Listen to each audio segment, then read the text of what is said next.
how to analyze a rental property using my paper napkin analyzer.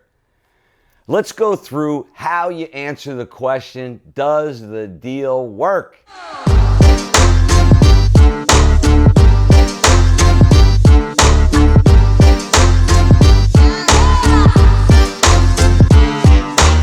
How many times have you asked that question? Or you may even ask yourself the question, how do I find my first deal? But today, we really want to look at how does the deal work? There's several questions around that, but the number one question is, do the numbers work? If you're buying something for $100,000 and it's only worth 90, you obviously can't make money. So the first thing is you have to do is you have to analyze your deal. When you see a deal, you go and look at it, you do some research, and then you look at, do the numbers work? So let's look at the numbers and what you look at in gathering the given information about a property.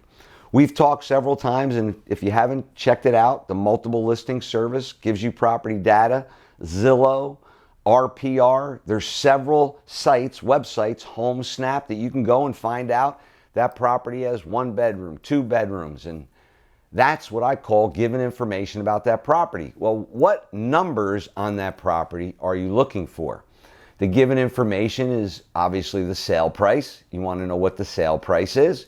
In many cases, in your relationship with your realtor, you're going to do a comparison and find out what the after repair value is or what the appraised value is of that property. So you want to kind of have a ballpark on what you're buying it for and what it's worth.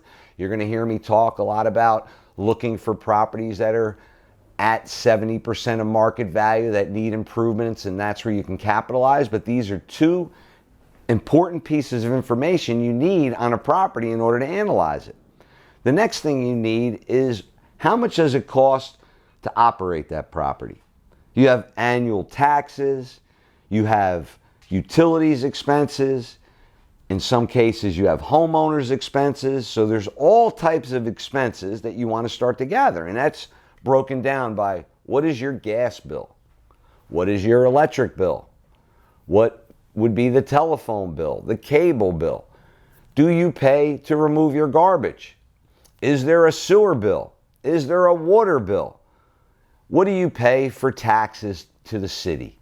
What is your interest on your mortgage? These are all the expenses that you want to start to gather. So in the first part of analyzing any rental property, you want to look at all the expenses related to that property, because in many cases, as the owner, you have to pay for them.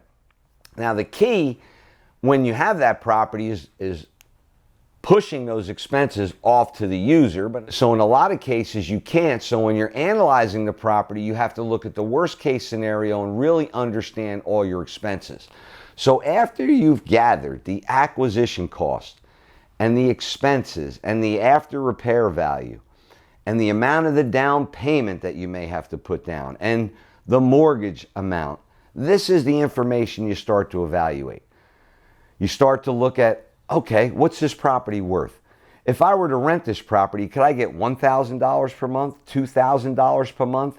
You start to look at how much money you can bring in related to the mortgage. So let me give you a perfect example. If you have a property that you just bought for $100,000, you could assume that you're going to have to put down around 20%, which means that your mortgage is $80,000. On an $80,000 mortgage, you have approximately an $800 payment. Well, if you're getting paid $1,000 for that property covers itself initially before you start to look at the expenses.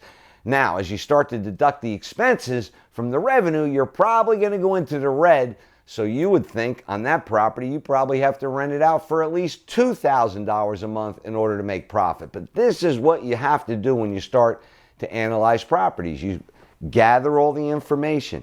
You then start to look at the rent that could come into that property. In a lot of cases, when you're doing your rental analysis, you have many units. You may have a 6-unit complex that has 2 one-bedroom units and 3 two-bedroom units. So for example, the one-bedroom units may be getting $1,200 a month. The two-bedroom units may be getting $1,800 a month. They may vary depending where you're at in the country. There's a property that I have in North Carolina that someone pays only $600 for a one-bedroom.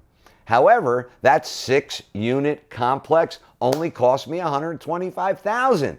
So everything is relative. So in New Jersey, where you can get $1,800 all day long for rental, in North Carolina, sometimes you don't get those rates. So as you're analyzing that property, I want to outline all of these components that you have to start to keep track of in order to come to the answer to that question, does the property work?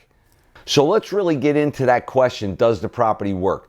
Within less time than I just talked to you, you can figure out, does that property give you a rate of return? You plug in all this data. I actually have that paper napkin analyzer. You plug in the given data and it spits out your rate of return, your cash on cash, your loan to value, and all of the stuff, your debt service ratio, that you can then go right to the lender and get the money. Now, the beauty of the paper napkin analyzer in analyzing your rental properties is you can present that analysis to an investor immediately. And what does it do? It gravitates money to you.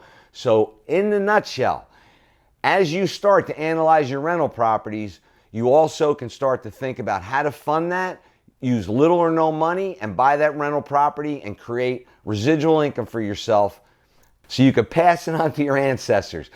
Come and find out more at kenvanloo.com. Free strategy sessions, 45 minutes. Log in, opt in, give me your information, and we will call you and tell you how to do this firsthand.